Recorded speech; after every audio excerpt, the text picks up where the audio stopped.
правиме тоа шо? Еднаш ка се живее. Шо? Тоа е тоа крај. Значи нема да го правиме. Не го правиме. Ако имаме пари ќе купиме, ако не нема. Ако не, не правиме.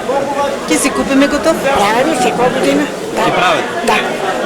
По 100 денари за килограм почна да се продава првата ајварска пиперка на Штипскиот пазар.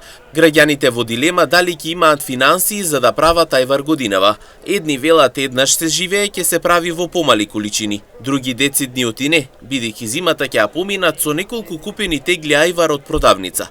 Наместо печење над ќумбет, лупење, пржење и 2 дена работа. Повеќе штипјени се решени маката да ја скратат со купување. А скапи е, ама децата сакат. Значи ќе почекаме ако нема? Да, ќе почекаме да намалат скапо. Во август месец стварно на жоличе. Пипери, патиџани, 60 и 100 динара пипер. Па скапо е. Меѓу тоа многу работа сака. Печи. Ние сме у години, нема да можеме. И печење и пржење. Печење, пржење, лупење, пева народ, па дрва треба. Повеќе дрво. Едно време немаше шо да сега има се и сешто. Зимо, лето. Се пипер, патиџани, колку се сака. Добро, дојделе? Стари, па него не јадаме ние. Ја имам лански. Не имам лански ще тегли и ќе прекарам 11 динара. За пипер, скапо е. Плюс струи, води. Струја, вода, дрвата, а маката. Што се мачи? Кој сака ќе си прави, кој има си могучности. Вие? Јас од овај си правам. Оставам си пипер за семе и од тај пипер си правам ајвар. Од дома? Од дома, домашно. Те од овај. Гајбата се шо. Од овај пипер по-убав е. Ајваро. Наместо од ајварски? Да. Или? Па и да скапи да не е за децата ќе направиме за нас, ако нема за децата. Ќе направиме. Кој е скапо ли?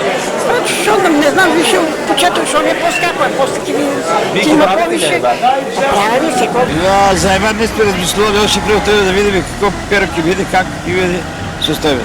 Кога би се зело во предвид целата работа, граѓаните велат се помалку домаќинки ќе подготват ајвари годинава. Трошокот се велат и дрвата, водата и останатите работи за да се подготви ова јадење, но и времето потрошено. Кажем побав да си купиш.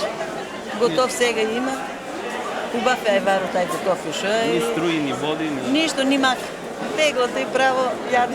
Па тук е за јадење, ама ќе си купиме на тегличка, 2 готово, доста не. Направиш по-убаво здраво. Кога го правите вие? Септември? Октомври, септември, на крај јас правам кога намалат цените. Пече еден ден лупи, другиот ден прави, 3 дена работа. Жешко, Жешко, потише, ево кај се потим него, жешко. Па најпаметно ќе биде да си купат. Него не се печеш? Да. Па дрва? Да, тоа е мак, поголема мак од тоа нема. Инаку првата ајварска пиперка годинава стаса уште пред Илинден. Производителите велат дека тешко е производството летово поради сушата, но и невремето кое го погоди регионов, па затоа цената децидни ќе биде висока.